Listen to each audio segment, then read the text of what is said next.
for me, how I accessed land, I am a very typical Kenyan. I come from Kirinyaga, but I am based in Kajiado. So I just asked my Buddha Buddha guy, Aki natafuta shamba, umesikia shamba mahali? That's how I started asking. And then he told me, yes, I know, najua kuna watu wanapeananga hizi mashamba, lakini ni hivi na hivi. So for about 3 days, nilikuwa naenda nasimama kando naambia mtu, Aki natafuta shamba, nisaidie kutafuta shamba. Nataka shamba iko na maji, nataka hivi, isipite hii pesa. Literally, that is how I was able to, the first Buddha guy when I went to Kajiado, I didn't know anyone. So the first Buddha guy I stopped. Mwambia sasa naitwa Lucy na tutakuwa tunafanya kazi na wewe. Sasa hebu kwanza tutafute shamba. And we went round looking for a farm. It wasn't really rocket science, but there has to be that willingness to go that extra mile. And then on my first land lease, I lost all the money for leasing that land because we were supposed to pay yearly. I did my payment, but I paid to the wrong person. So ukienda kuchukua land lease, now I know, ensure kuna copy of a title deed hapo, imesainiwa na mwenyewe, and if you can be able to afford a lawyer, good. If you can't, you have lawyers who are friends wenye tu wako hapo, wabai lunch wakutafutia stamp, alafu ustampiwe, because I lost all, and I mean all of my money that I had saved for 1 year, to lease land. Ilipotea na 3 days after nimemaliza kusign papers. But then hapo ndio niliambia mtu wangu wa Buddha, sasa hiyo pesa imeenda hivyo, tutafute shamba ingine. And I went, and then also on the same case last year Kajiado, boreholes were drying up everywhere. We lost 4 acres of crop sababu maji ilienda ikashuka chini. But then what do? I still went to the same Buddha guy. Kama tukingoja hii borehole ikuwe sawa, tutafute shamba ingine yake. And that is how I've been able to sit down, and because the whole idea of I'm waiting for my parent to give me land, I think it's quite backward, because if you know how to read and write, I think that's the biggest investment your parent has given you. So leasing land is as cheap or as expensive as 10,000 per year. Na ukijiongelelea poa, unaweza pena down payment ya 2K, alafu hizo zingine mdogo mdogo unaenda ukilipa. And then let me just touch on access to finance. In Kenya, for example, as a youth, if you want to access finance, it's that thing that youths are very volatile, and that's why most of them are not investable. Today, you want to be a farmer, tomorrow you're a DJ, the day after that. Before you find your own path, it makes it risky for you to be invested in. So there are so many programs that will make you investor ready. Myself, for example, it took me about 3 years working in my business for me to even understand what is being investor ready, what is, when a financial comes to me, there are some things that in Kenya, for example, registering a business name is so easy, and it's 2,000 shillings. Na najua hiyo ni pesa ya kubet. They not have the willingness to register that business. Opening something like Lipa na M-Pesa or Equitel, it's so easy to do that, but you don't. You just get your money, you're paid, you use that money to pay rent, you do this. You do not want to do the very small basics that will make you investor ready. So for access to finance, as much as we want to say there's no money for the youth, I believe if you look at the grants opportunities out here, 80% are for the youth and women. And or as a person in the space, you have to get ready to be there. Agree to go to class. Yes? Yeah. I think for my first 2 years in business, every day I was reading. Mpaka mamangu alikuwa anasema, yani you've gone to school, done degree, masters, then you go back to class. Because I want to understand, I need to register a business name. I need to save that 2,000 shillings so that I can afford that business name. So be ready to go do those things. If you're told to separate your accounts, if it's very hard for you, I know most of us have 2 SIM cards on the phone, okay? One SIM card is it for business, the other one for pleasure. Those are some of the basic needs that will make you as a youth become investable. Okay, thank you. Yeah. So how do we manage men for inclusive value chains? That was a question that was asked to you. Well, I think that is a question for all of us. The issue of men and business, they are already in business. But I think the most important thing is for the men to realize that they are not the only ones in that space. And women and youth have come up. They have shown their ability. And we should give them space to also work alongside the men. Having said that, I think I'll also wish to contribute to the discussion on financing, sources of financing for youth activities. I just want to point out that within cooperative sector, if well managed, the cooperative sector is able to support youth, particularly their own youth. Apart from the mainstream sources of finances, the cooperatives and the societies themselves are in a position to guarantee their youth to access finances, for example, for mechanization, like somebody has said, or for example, in my cooperative society, we've guaranteed our youth to access funds to buy motorbikes, to transport milk for the cooperative society, and we do check-off system for them and encourage them to save as well. So that is another way of supporting youth to participate in finance, income generating activities. Right. Yeah. With this word from the chairperson, we conclude this session, and back to you, MC. Asante sana. Why don't you guys come and stand here? We want to appreciate you for your fantastic. Ngojeni kidogo. We are going to do it in style. I mean, you guys, come on. You know, ladies and gentlemen, let's celebrate our panel. That was very well balanced this time. We had a lot of ladies and a good representation of men. Thank you so much. You guys have done a fantastic job. Please go have your seats. All right. So this has brought us to the end of this session. But now tell your neighbor afternoon.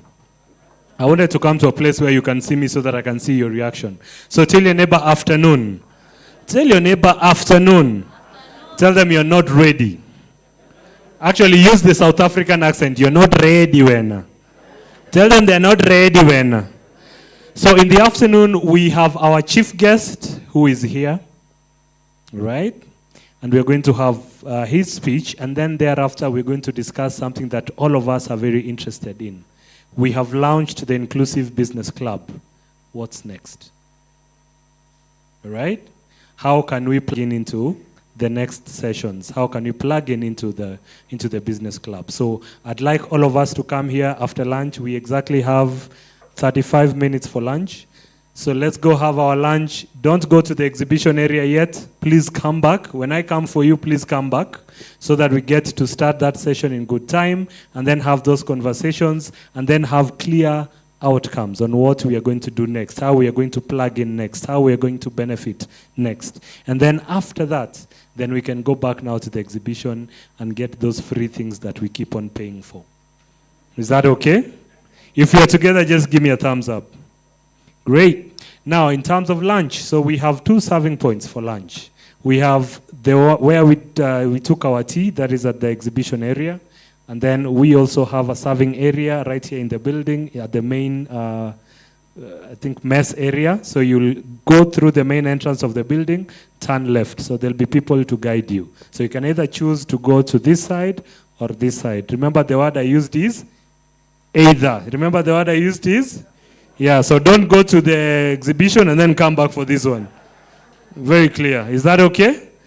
All right, so are we going to keep time?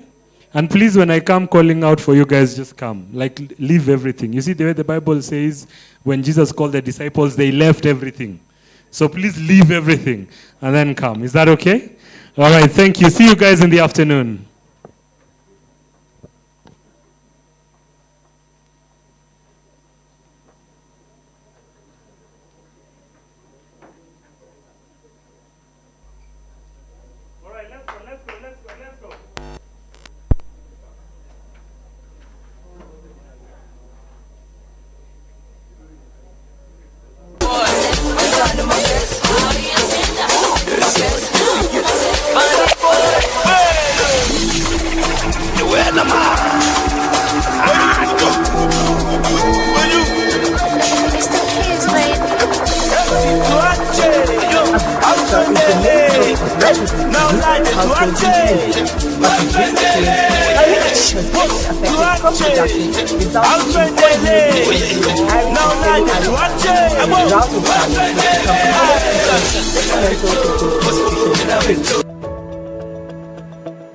To remedy the situation, Two-Scale, working in partnership with Tegemeo Cereals Enterprise Limited, have introduced and are enhancing the production and consumption of drought-resistant biofortified pearl millet, an improved millet variety, high-yielding and drought-resistant that is helping curb cases of malnutrition as well as benefit smallholder farmers as they increase their income. Two-Scale, they supported Tegemeo to buy biofortified pearl millet because it is very expensive. Also, supporting Tegemeo to facilitate KEFIs to come to inspect crop to the field so that farmers will be able to access quality input and at affordable prices. Ukiangalia kwa hii biofortified ina machua mapema, inachukua kama miezi 3 hivi, miezi 3 na nusu. Ukikombea na ile ya zamani inakaa kama miezi 4, miezi 5 hapo kitambo iko mai. Despite this rising demand, the availability of sufficient quantities of biofortified pearl millet seeds remains a challenge for many smallholder farmers and aggregators like Tegemeo.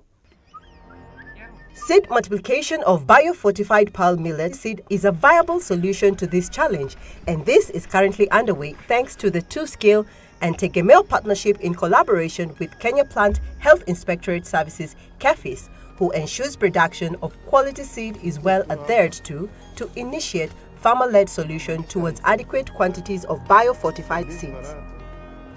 Currently, 200 farmers are carrying out community seed multiplication of biofortified pearl millet on 80 hectares of land in Tharaka Nithi County.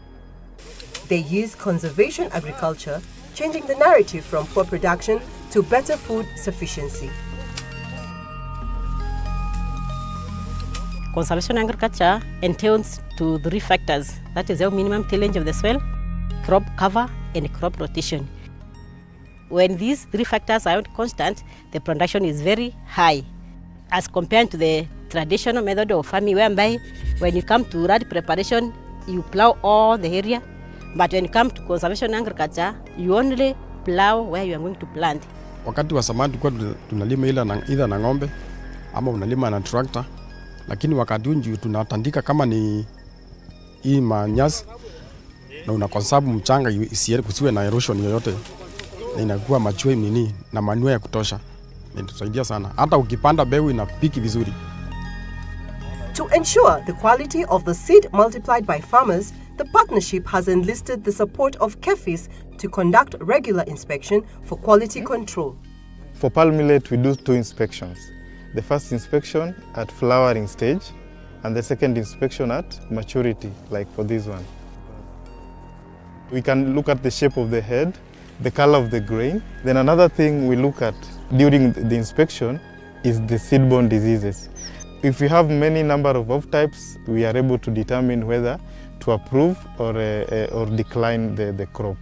Two-Scale has shown that in the concept of inclusive business, farmers and other entrepreneurs can work together for mutual benefit that is ideal, practical, and effective. Bila nilipewa hiyo mbegu nikapanda, imenisaidia kufungua my small business pale Trimatoro Market. Niliuza ngunia 6, nikabakisha 2 ya kutumia nyumbani na ikanipatia 36,000. Kupitia 36,000 iliniwezesha kufungua biashara yangu ya cereals ambayo imenisaidia nika-extend pia nikafungua M-Pesa. Demand for improved porridge flour from low-income consumer has also significantly increased, opening an opportunity for use of biofortified grains. Tulikuwa tunalala njaa sana kwa sababu tulikuwa tunachukua mbegu kutoka kwa ngunia zile tunaweka kwa nyumba tunapanda. Tukipanda hakuna kitu tunavuna. Lakini wakati huu tunaenda tunanunua mbegu, tunakuja tunapanda, tunapata mavuno zaidi. Inda atigiri nyakwirana cibitari nonto kagita ka mbere yaguru anaruru akwaro kororwerwere nonto ntare nkwamberia kwanda mwere oju ndakaranke thia cibitari mara nde cibitari mwere okethira nde cibitari lakini ndiogu rwana rwako rwegirwe rwena apia mbega na erote mbega muno ya mwiri. Iyo maweri iko na uji tamu sana na nikienda nikitengeneza uji kama hii ya kuzaga kwa njigwe iko na afya. Kipatia watoto wako watakuwa na nguvu zaidi.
Agriculture is the main